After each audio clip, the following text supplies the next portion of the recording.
A legislação tem um papel relevante para construir um bom ambiente de governança. Por isso, converso agora com Daniel Pulino, que é professor de Direito Previdenciário da PUC São Paulo. Muito obrigado pela presença, professor. Eu que agradeço, obrigado. Como a legislação contribui para um bom ambiente de governança? A legislação tem contribuído nos últimos anos ao estimular, a partir da Resolução 13, sobretudo, de 2004, que as próprias entidades criem regras para si próprias para melhorar a governança. E trouxeram o conceito de governança corporativa, que vem do ambiente das empresas abertas, para os fundos de pensão. Aliás, não só os fundos de pensão, as ONGs, o chamado terceiro setor, as cooperativas e também os fundos de pensão adotaram esses princípios para que isso possa blindar, dificultar que haja desvios, que haja inconsistências na gestão de um patrimônio previdenciário que lida, como a gente sabe, com investimentos de grande monta. O que precisa melhorar na legislação previdenciária aqui no Brasil? Olha, a gente já melhorou muito nos últimos 15 anos e a gente pode dizer que até certo ponto a legislação é suficiente já. Existe, claro, alguns pequenos ajustes, na minha opinião. Acho que uma coisa importante a se fazer é, diante da heterogeneidade do sistema, quer dizer, o sistema é muito diferente, tem entidades ligadas à Lei Complementar 108, o patrocínio governamental, em que a lógica é sempre procurar evitar ingerência política, então talvez uma regulação focada nisso, os multis que tem uma outra lógica. O sistema é heterogêneo, o porte, o tamanho das entidades, então caberia alguns pequenos ajustes, mas de um modo geral a gente pode dizer que há uma legislação suficiente. E a autorregulação, ela traz que tipo de avanço? Então, Pedro, eu acho que isso é muito importante. Por quê? Porque a questão em matéria de governança é a efetividade. A governança em si, se a gente entender como editar código de ética, regras teóricas para os processos de decisão da empresa, integridade, tudo isso é muito bonito, mas não pode ficar só no papel.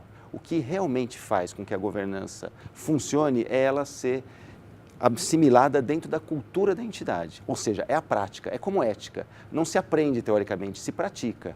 É na hora que chega um investimento e que o comitê, que é independente, que vai assessorar o conselho, ele vai ver se aquilo está de acordo com a política de investimento, se aquela rentabilidade é adequada. E quando a gente fala em adequada, não estou falando só da rentabilidade ser grande, ela ser adequada ao perfil do fundo de pensão, que lida com o longo prazo, com a finalidade previdenciária.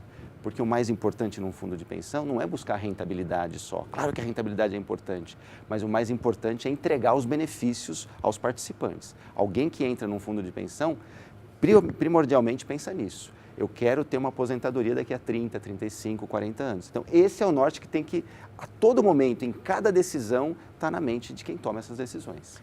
Autorregulação, fiscalização, legislação e governança somam para a credibilidade? Sem dúvida, tudo isso soma, a legislação é importante, a autorregulação é importante, mas sem desregulação, isso é impossível. Muitos analistas entendem que a crise de 2008, que foi uma crise que afetou o mundo todo, partiu de muitas inconsistências justamente na regulação. Então a regulação é importante, o Estado tem um papel que só ele pode exercer. Agora, a autorregulação também é muito importante, e isso tem sido feito. A ABRAP tem lá o seu código de autorregulação para investimentos, muitas entidades já aderiram, e isso é muito bom. Por quê? Porque na medida em que você se compromete com aquilo e pratica, sobretudo, Pedro, isso é que a grande questão é esta, o sistema cresce, o sistema se fortalece e fortalece a sua imagem, a sua credibilidade, que é o que vai fazer retomar o crescimento. O excesso de leis imobiliza a gestão?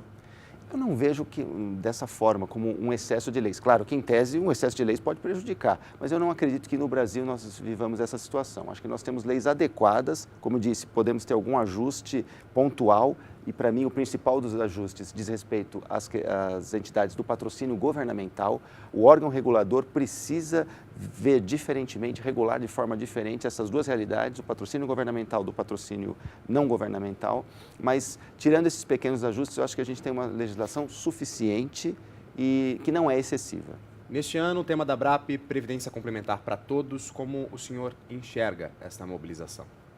Eu acho que Previdência para Todos, claro, está implícito nesse título o crescimento do sistema. O nosso sistema está estagnado há alguns anos. Tem chance de crescer de novo? Tem chance, oferecendo novos produtos ou, e é isso que diz respeito ao nosso tema, reforçando o nível de garantia do contrato previdenciário. Ou seja, alguém entra num fundo de pensão com a certeza de que vai receber o benefício daqui a 30, 40 anos. É isso que vai fazer com que o sistema tenha credibilidade e atraia novos participantes. Sem isso, a gente não cresce. Tá certo, muito obrigado pela participação. Eu que agradeço, Pedro. Um grande abraço a você e a vocês que estão nos assistindo. Conversei com Daniel Pulino, professor de Direito Previdenciário da PUC São Paulo, aqui no 38º Congresso Previdência Complementar para Todos.